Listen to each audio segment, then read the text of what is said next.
Hey, good morning, Bulldog Nation. It's Thursday, the 2nd of April. Hope you're hanging in there.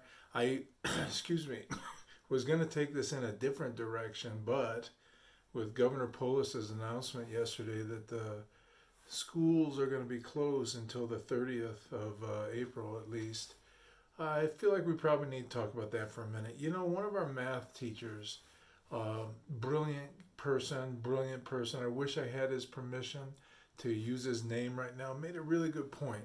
Schools aren't closed, the buildings are closed. School, us, keeps going on. The community keeps going on. A lot of people, if you're involved in a faith based practice, religion, whatever, the church isn't closed, the building is closed. The bigger process goes on.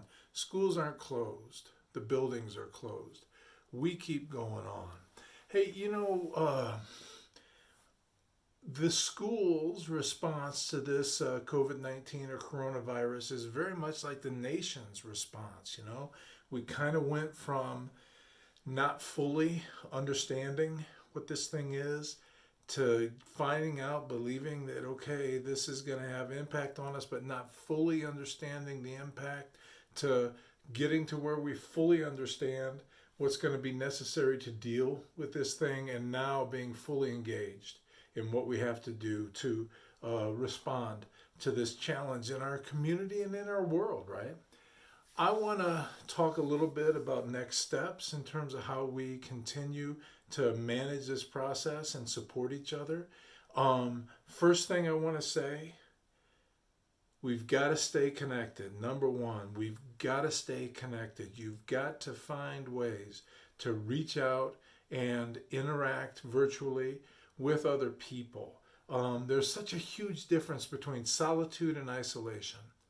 To me, solitude is when I choose to go inside myself and I choose to spend some time here straightening things out, reorganizing whatever I do inside my head. That's solitude.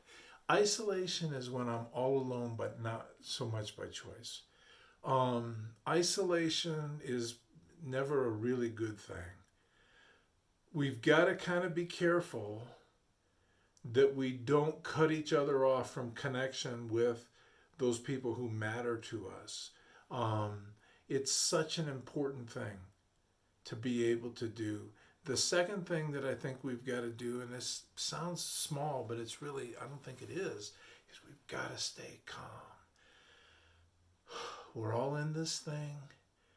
We need to breathe deeply. If we're living in tight quarters, tight situations with everybody, we need to relax, give each other some grace, take it easy. Otherwise, it will compound stress, okay? And the best definition of stress that I ever heard is stress is an increased sense of pressure and anxiety related to a decreased sense of control. This is a stressful time because there's so much happening in our world that we can't control. One of the things we can control is our keeping ourselves calm right now so that we can not be overcome by these things we can't control and stay focused on making the best out of what we can.